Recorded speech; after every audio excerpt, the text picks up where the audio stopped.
thank you all for gathering today, and thank you for the brief introduction, Nicholas.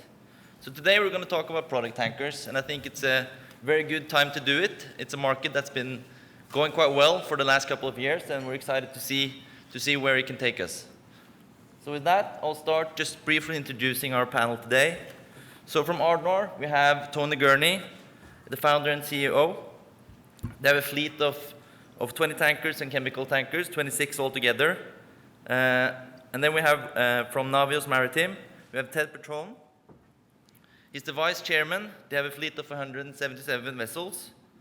Then we have from Scorpio Tankers, we have Robert Bugbee, president, a fleet of 111 tankers. And from Stena Bulk, we have Erik Hånell, president and CEO, and a fleet of 64 vessels in the tankers, chemical, and LNG. To set the scene, we just briefly want to start by seeing where we are and where we came from. So product tankers have done fantastic well over the last couple of years. We can see that rates have come up to the 30s and 40s per day, and the share prices have followed. They have been increasing year over year the last 3 years, and have started exceptionally well this year as well, which has resulted in aggregate stock appreciation of over 700% over the last 3 years. And I think, as we'll see today, the market is also in a great position to continue to do well over the next couple of years. Starting with the most exciting topic, which is supply. I know this is something we've talked about a lot before, but we need to talk about it again because it's very exciting. We have an order book which is completely different from what we saw in the other cycles, meaning that this market should be able to continue for a couple of years or even more than that going forward. Coupled with that, we have an aging fleet and a lot of new regulations coming online. So to kick it off, I want to ask you sort of what do we think about the order book, and is it manageable, and sort of how is the fleet supply looking if we're going forward? Tony? Yeah, just to comment briefly, I think that's a really interesting chart on the right, and you essentially have a tsunami of ships that will be older than 15 years, that are already, that are going to be hitting 20 plus years, and that's really into the scrapping zone. And the order book is a fraction of what's required. Yeah, excellent. And Ted, what about you? When we see that it has had a little bit of an uptick the last 2 years, but it's still fairly low. And sort of at what levels would you start being worried? I'll give you my elevator speech for the products. Last year we were well over 20-year averages, and this year looks better. The supply and demand is very good. Ton miles are going to be good. And you have, what you have is a very strong base, and on top of that, you have some issues with the Red Sea and the canal and everything else. And if you had too many ships, that restriction or less efficient fleet wouldn't matter much. But it was a tight market to start, and now it's really moved up into areas we haven't seen since 2008, 2007, those type of high numbers. So again, yeah, the order book's constrained not only by IMO regulations but by the lack of yards. Yeah, excellent. And then, I guess turning over to you, Erik, in terms of sort of the aging fleet that Ted just mentioned as well. Sort of what are the primary factors affecting the trading of the fleet, and sort of what hinders us from trading older ships? Yeah, I mean, if you look at the Asian fleet here, of course, it's a situation when we will hopefully see some recycling going to start up here. But I mean, with the current market, of course, that will probably not happen.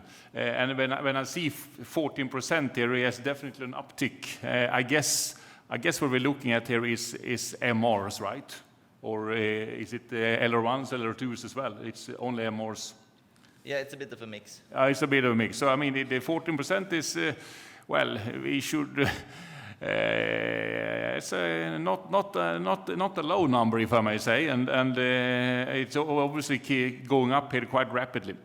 So if we don't see any recycling coming online here, which I'm sure it will here eventually, but then of course that number is start to get a little bit little bit shaky in respect of how the market will turn like. But of course, I mean, in addition to that, we have many other regulations kicking in here, and that will of course affect the utilization rate as well. But I mean, there's always the discussion on how long the operators are willing to operate the ships. Is it 15 years? Is it 20 years or more years? And is that the requirement from charters that's also driving the scrapping, or is it the cost of operations, safety, environmental rate? So Robert, what's driving the decision from operators to have older or accept older vessels? Okay, but first, before I get to that, if we look at the graph of the order book is quite deceptive in the product market because it includes virtually every Aframax order is quoted as an LR2 order because the yards will allow you to order an LR2 and change into an Aframax order. Yeah. So what you're seeing there is an unrealistic maximum of the percentage of product tankers that are on order. And then the other part that it's not the order book itself that matters. What matters is that, is how long that is over. So today, the forward delivery book is one of the longest lead times there is on record. And so that's 14%, which I consider an unrealistic maximum, over a 3-year period of delivery. Yep. Which really is very little, then set against the number of vessels that are, let's say, turning 17, 18, 19 on the right side in products. Because VLCCs, we know, can happily trade over 20, but it's very difficult to trade product tankers in premium trades.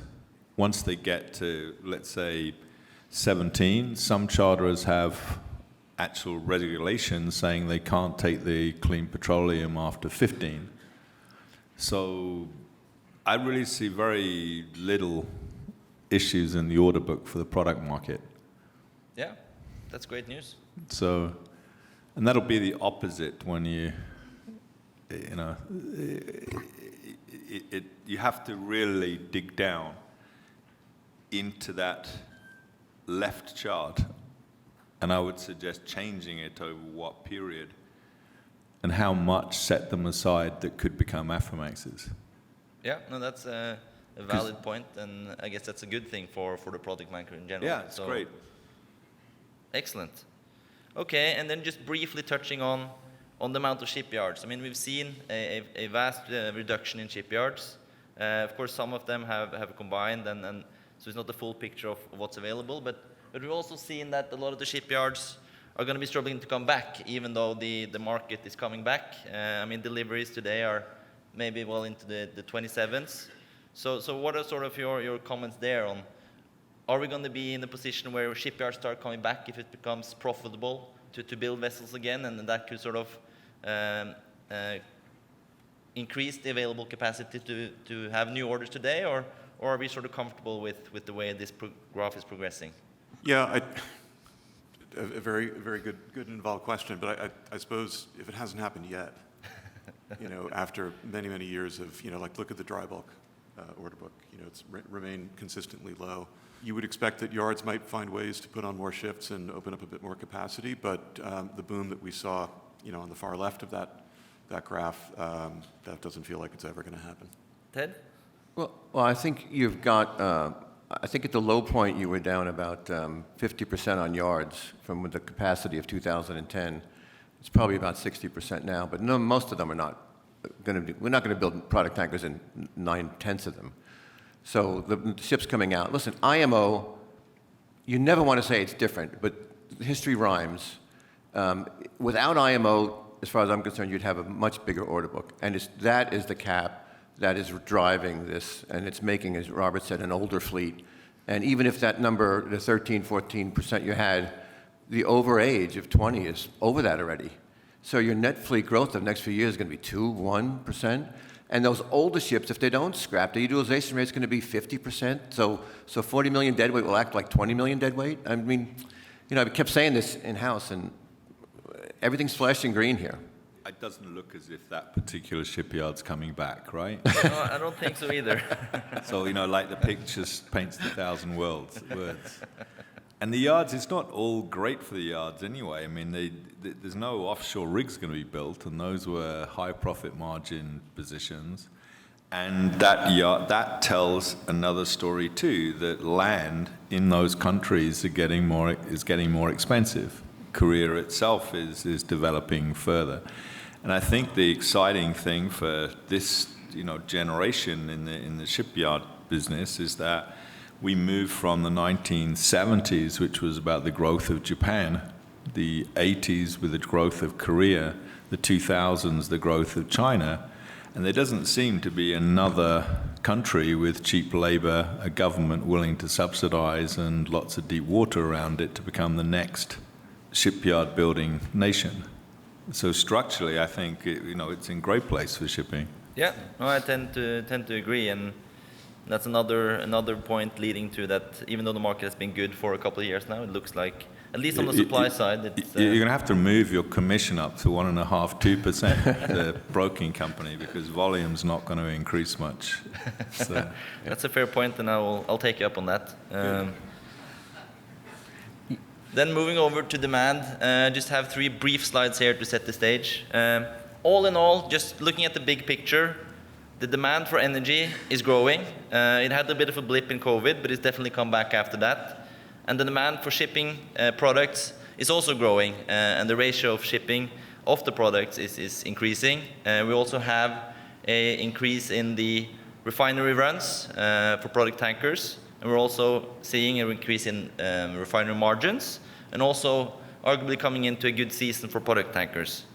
If you take that big picture, demand side, and include a little bit of disruption. We started with the disruption in the Ukraine situation in 2022, following it up with the Panama Canal disruptions and the water levels, leading to a lower amount of vessels going through the Panama Canal, which has, again, an impact on the product tanker market, including as well the Red Sea disruptions, where we have potential ton-mile increases as vessels are going around the Red Sea as well, leading to a tighter market overall, and also could heavily impact the product tankers, which tend to go through this area. We've seen that the amount of vessels going through has definitely been a lot lower since Christmas. So we'll start with this backdrop. How much, arguably, the fundamentals in product tankers was quite strong before we had these disruptions. And sort of, what's your view on that? Could we have had a strong market today without these disruptions, and what would happen if they ended tomorrow? Starting with you, Erik. Yeah. I mean, yes, I definitely think we would still have a very strong market at this stage. Maybe not as strong as we have today, but nevertheless, I mean, coming from a situation where we have a growing population and demand is going up. I mean, I think 2023 we ended up with 103 million barrels per day, yeah? And with the shrinking order book that we actually had there for the last couple of years, new technology, slowing down of ships and so on, that would have happened anyway.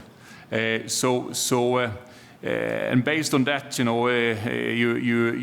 you had fundamentals around us that would have meant that the market would have been rather strong, even if we now have an extremely strong market because of the interruptions and disruptions you mentioned here. I think that it speaks for itself. I think if anything, there might be, it wouldn't be even a surprise, but I mean, it looks like the global economy is set to strengthen into 2025. And that will, continue to fuel a persistent, strong market. So. I don't even think that we've really felt the full effect of the Red Sea issues yet. No?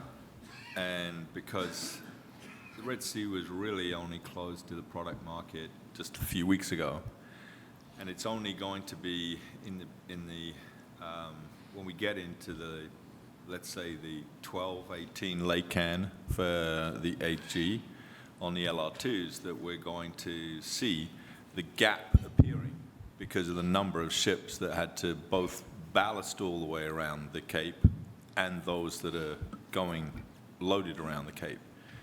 So we've also been in a situation during this critical period where the world has been blessed by the fact that you've had some major refinery turnarounds.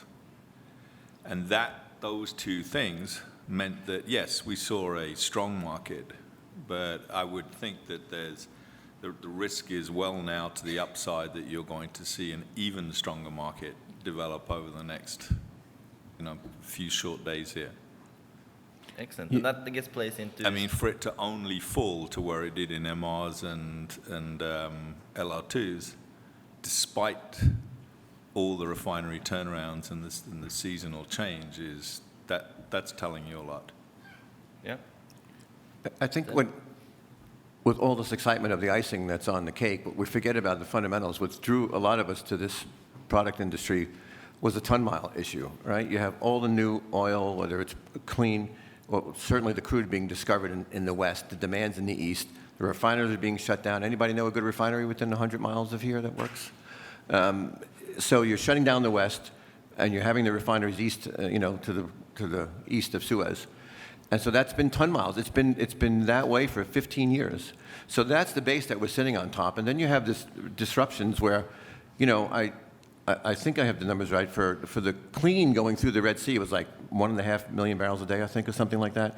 Then it became 3 because of Russian, and now that's being diverted. So it's like a double diversion here, which doesn't seem like it's going to end anytime soon, unfortunately. And the humanitarian issue is just terrible. I mean, we're not putting our ships through there. And I guess that also plays into seasonality as well, that we're entering a market where you could see a fuller effect, a little bit back to your point there, Robert. Yeah, I think it's, the market is completely, well, the stock market is lent over to, this has to fall tomorrow, that has to fall tomorrow, because there's going to be the Red Sea opens tomorrow, because the Houthis, for some unbelievable reason, are going to listen to Joe Biden or anybody else. And that's not happening. And then it's like, despite the seasonal change, this denial of the seasonal change is coming as well. So I think that the rhetoric and the stocks are priced for a market already that is on the edge of falling, when the actual market itself is showing every evidence that it will move higher from here. And most importantly, from the actual customers. I'm sure all of us at this table, are being offered, the charterers have come out in the last 2 weeks trying to secure tonnage in a much more aggressive style in both LR2s and MRs. Interesting. Yeah, Ted? Yeah, the fundamentals are such. Sorry, Robert, did I? Sorry, I meant for term charters, not for spot. Yeah. Yeah. Yeah, so speaking of time charter, I mean, that's our MO, right? We're a little different. We put ships in pools, but we do time charter, short, long, medium, according to where we are in the curve. I can tell you, a year and a half ago, the smart money started coming to us for period. They wanted more than 3 years. Now, coming up through the trading side, I can tell you, what starts the period market is pain in the spot market. Going up to 3 years, the trader goes in, he says, I'm going to lose $1 million, but if I take a ship for 2 years, I'll break even. Let's go with it. The thing is, you're seeing major charterers, oil companies, and major oil traders come to us for 5 and 7 years, which means it's come from the top. They've made a decision that their portfolio approach was only 5% of the fleet, their transportation needs was on long-term charters, just in case. That must have been, I don't know what the number is, but it's probably up to 20% today. And that's what's driving the time charter market and the spot market to that extent. Excellent. Okay, I think that takes us over to the next topic, which is a little bit about alternative fuels and sort of regulations, and also how the companies position themselves to sort of take on what's going on in the market in general. And just have a quick snapshot here, looking at sort of in terms of alternative fuels. The product tanker market is a little bit, hasn't fully taken on the total fuel ordering as much as we've seen in other segments, meaning that there are other factors going into the decision making of the companies. I know that there are some different strategies around the table in terms of scrubbers or alternative fuels, or focusing more on sort of how to optimize operations. So sort of what's your thinking, Erik, when sort of looking at your company as it is today, looking at the challenges in terms of emissions that we're seeing, and sort of how does that affect your decision making, both from an environmental perspective but also from an economic perspective? Yeah, I mean, I think the major reason why we don't see any much of alternative fuels when it comes to MRs is because of the trading and availability of alternative fuels. While on bigger ships, it's probably you have the availability of supply is higher because of you have more firm routes on the VLCCs and Suezmaxes and so on. This is of course a challenge for the way that we probably like to go in a quite near future with emissions and so on. But I think for MRs as such, it will. For at least the next 5 years, I think the initiatives will be rather to just decrease the fuel consumption on the fossil fuel we're using today than go for alternative fuels because of the supply reasons and of course the pricing issues as well on both the alternative fuels and also the engine manufacturers. Yeah, excellent. What about you, Tony? So how do you? Yeah, our view is that fuel efficiency is key, that you can do a lot to your existing ships, and the new designs are great, and you can do a lot to them as well to make them better. I would say a large percentage of the ships on order are actually ready to be converted to methanol for the most part. But I think it's also important that in addition to predictability of routes, et cetera, a lot of these other sectors have end users that are kind of demanding this, and that's not happening yet in the tanker space. And I guess following up on that, I think we've sort of been through a bit of a different period in terms of IMO and sort of the regulations coming online, and we've seen sort of a large green wave in other sectors as well, especially sort of in the 2022. And then we had the situation in Ukraine, and there was a focus on sort of energy security and sort of being realistic in terms of what is achievable in a sort of a economical way as well. Do you think we've sort of come to a sort of energy transition versus energy realism phase where there's also economic factors playing a large role in the decision making of companies, or is it still a large focus on sort of doing green initiatives that are yet not that profitable? I don't think anybody should undertake any green initiatives that aren't profitable, right? So the key is to find the things that make sense, because otherwise it's not sustainable. And the markets will evolve, and the end users' expectations will increase, and that will translate into economic viability. Yeah, you talked about alternative fuels with this and such. I mean, listen, I read a different study every week. So the latest one is methane slip tank to wake is fine, but well to wake is not good. If I sailed on ships, I don't want to get on a ship with ammonia as a fuel, and you're taking away from the fertilizer industry. What's interesting is, we have a diversified fleet, 3 different sectors. Those 3 sectors, containers, tankers, and dry, I looked at the numbers. There's about 27,000 ships in the water and about 2,500 new buildings. So new buildings are going to come in, they're going to be clean, they're going to be less carbon footprint. So we've joined this with other Greek ship owners to do this Maritime Emissions Reduction Center. Because it's been a fragmented journey to get to this. And I think if we have hubs around the world, we could sort of get there faster by doing technology. We can change the bows, the bulbous bows. We can put in paint. We can change the propellers. IMO wants to be 30% down by 2030. We could probably get there with the ESTs and ESDs, but we have to wait for the next fuel to get the rest of the way. That makes sense. And now, Erik, you have a couple of methanol vessels.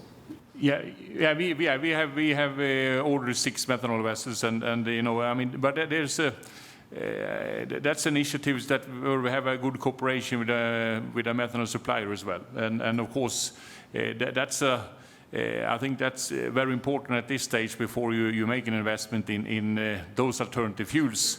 You need both the good partnerships and of course the hubs that we talk about here to bunker the ship as well, and of course they are dual fuel, so there are always alternatives, but the ambition is of course that we should run on methanol as much as possible. Yeah. So we Just want to add one thing really quick, which is I think there's a huge unaddressed issue around green fuel availability. We're kidding ourselves. Yeah. I would totally agree with what Tony is saying. For us, we've done something that I don't actually understand the physics involved in it, but we've had it trialed. It's now been approved by the engine makers and Clarksons, and we're putting it through all our ships, where this company puts in this system, and they give us the system, and it blends basically marine fuel with 10% water, and engine runs fine, and you get all the obvious savings of that combination in cost as well as in emissions. But it's, as the others have said, this is all about, there's no magic bullet. This is just about just keeping on, and I agree with Tony too, that you've got to do things that are going to be profitable too. And I think the investors, that's been a big change in the investors in the last year and a half. I mean, you can see the outflows of money pouring out of the renewable funds in this last 12 months, and the lack of questioning on conference calls or in meetings actually around renewables. You could do a 3-week roadshow in New York, and you'd be lucky to get a question. Yeah, that says a lot on it as well, that the focus is shifting a bit, I guess. Yeah. All right, excellent. I think that takes us sort of to the exciting section next, which is sort of where we are. And I think just to sum up, I mean, the rates are fantastic and have been for the last couple of years. Arguably, the supply fundamentals are in place with the low order book, and also the scrapping candidates coming online, and also the relatively low yard capacity to disrupt this trend that we're seeing. The demand side, both on the high level and also on the disruption side, looks very supportive, as we discussed today. And that sort of brings us to, okay, so we have a strong market, but it looks like it can continue for a bit, and we can see that the day rates are supported, or the asset values are supported by the day rates, but we still have a position where the peer group, this is for both product tankers and chemicals, is still trading a little bit below NAV. So arguably we're still in sort of the beginning level of a prolonged upturn, as we've been discussing today. And what's your view on this, and what could go wrong? Starting with you, Tony. Well, maybe what can go right is that that cash flow continues to come in, and people start repricing or taking a different approach to valuing tanker stocks. I mean, the yields are incredible. Certainly the big players have seen the numbers we have, and just to give you an example of what we've shown in some of our calls, I mean, we're doing time charter on product tankers that are delivering 2 years from now, 5-year charters at well over 20% above the 20-year average. So I'm not sure that's permeated out into the investment community, how long this is able to go, this run. But eventually it will. And there's always a tipping point, right? You need a catalyst. The catalyst, unfortunately, was the Middle East for this, to people to start taking advantage of looking back looking into the sector. But I think it's going to come. I think the numbers are just too... I think the numbers, are misunderstood. I don't actually think that the investment community realizes how strong this is. But even if they, even just seeing as they see it, I think they're just scared of it. They're always looking, oh, there has to be a reason to go down. It's much more comfortable to look at the VLCC market, and you'll have that last later, and they're the least. They're the ones earning the least. That least means earning the least amount of money relative to investment cost. And that's more comforting, because in that market they now have hope. Yeah. People are more comforted with hope than the fear of something going down. And I think that if we're honest, the only thing that tips this up in the time being is that it just gets really crazy in the Middle East. I mean, that's what I worry about, is that the trend is not very good. The trend has just got worse and worse and worse since October the 7th. And we could get into some very unstable places over the next few weeks. And the history of real instability in the Middle East has normally led to pressures in the world economy. And that's what I would be looking, that's what I'm cautioning myself against at the moment. But on the basic fundamentals, as we've listened to all the other speakers, there's nothing much that anyone can do about it right now. What about you, Erik? Yeah, well, I think a lot have been said already, but I basically kind of, I mean, the situation is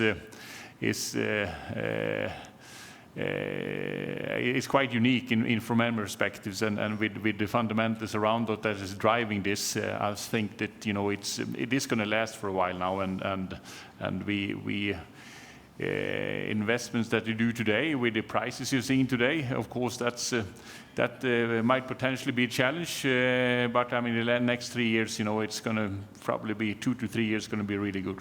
And then I think going into sort of a last question for all of you, and that is, okay, so looking back at where we are today, so how do you, and I think all our investors are looking to invest in several different companies, and we have some private companies here today as well, but sort of how do you position your company to take advantage of what's going on, and sort of what's the main focus going forward, taking into account the fleet you have today, sort of the order book and our environmental initiatives, or what's on the agenda for your respective companies over the next couple of months or years, or what path are you taking?